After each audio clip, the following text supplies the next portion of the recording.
दीपक की शादी एक सुंदर सी लड़की से 4 साल पहले हुई थी, लेकिन उसे हमेशा लगता था कि वह उसे धोखा दे रही है, क्योंकि उसकी पत्नी के कुछ व्यवहार बहुत ही संदिग्ध थे।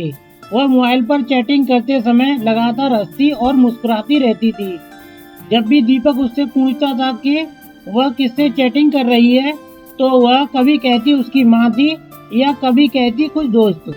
वह अक्सर देर रात काम से घर आती थी। एक रात वह रात के 10 बजे दही और दूध लेने के लिए निकली। दीपक यह जानने के लिए जागता रहा कि वह कब वापस आती है। वह 3 बजे वापस आई। अब बस इससे ज्यादा दीपक बर्दाश्त नहीं कर सकता था। उसने कुछ सबूत हासिल करने के लिए एक निजी डिटेक्टिव को काम पर रखा। दीपक अच्छी तरह से जानता था कि बिना किसी सबूत के तलाक के लिए फाइल आगे बढ़ाना मूर्खतापूर्ण होगा।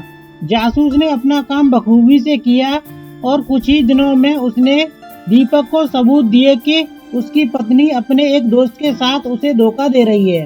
दीपक उसे तलाक देने के लिए तैयार था, लेकिन उसने सही समय आने का और उस पर हुए अन्याय का बदला लेने का इंतजार किया। उसकी पत्नी का जन्मदिन कुछ ही हफ्तों में था। दीपक ने उससे पूछा कि वह अपने जन्मदिन पर क्या चाहती है। उसने दीपक से कहा कि वह अपने जन्मदिन पर काम करने में व्यस्त होगी। उसने दीपक से अपने दोस्तों के साथ छुट्टी पर जाने के लिए कहा, क्योंकि वह उस सप्ताह के दौरान बहुत व्यस्त होगी। दीपक को पता था कि वह वास्तव में क्या कर रही थी। जैसे ही सप्ताह आया, दीपक एक दोस्त के घर गया और उसने अपनी पत्नी से कहा कि वो अपने दोस्तों के साथ टूर पर गया है। दीपक ने वहां से अपनी पत्नी की माँ, बहन, पिता और कुछ दोस्तों को बुलाया। उसने उनसे कहा कि वो उसके जन्मदिन पर उसे एक बड़ा सरप्राइज देना चाहता है। दीपक ने उनसे कहा कि हम उसे सरप्राइज देने के लिए उसके कमरे में घुसेंगे। सुबह का समय था। दीपक अपने अपार्टमेंट के ठीक बाहर सभी से मिला। वे सभी लिफ्ट में गए। वे कुल मिलाकर 8-9 लोग थे। उसकी पत्नी की माँ के हाथ में जन्मदिन का केक था। उसके पिता के पास शैंपेन की बोतल थी। उसकी बहन के पास फूलों का गुलदस्ता था। उसके सभी दोस्तों के पास उसके लिए कुछ उपहार थे। किसी को अंदाजा नहीं था कि क्या होने वाला है। दीपक ने सभी को जितना हो सके शांत रहने के लिए कहा। दीपक ने दूसरी चाबी से अपार्टमेंट का दरवाजा खोला जो उसके पास थी।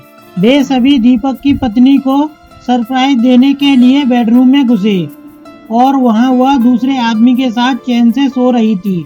उसके पिता ने सदमे में शैंपेन की बोतल फर्श पर गिरा दी। उसकी मां ने केक के साथ भी ऐसा ही किया। दीपक ने ऐसा दिखावा किया जैसे वो इस घटना से काफी टूट गया हो और जैसे उसे कुछ भी पता नहीं था और उसके दिमाग में बस यही चल रहा था, इससे अच्छा जन्मदिन का तोहफा कोई और हो ही नहीं सकता जो किसी पति ने अपनी बेवफा पत्नी को दिया हो। कहानी पसंद आए तो वीडियो को लाइक करें और हमारे चैनल को सब्सक्राइब करें।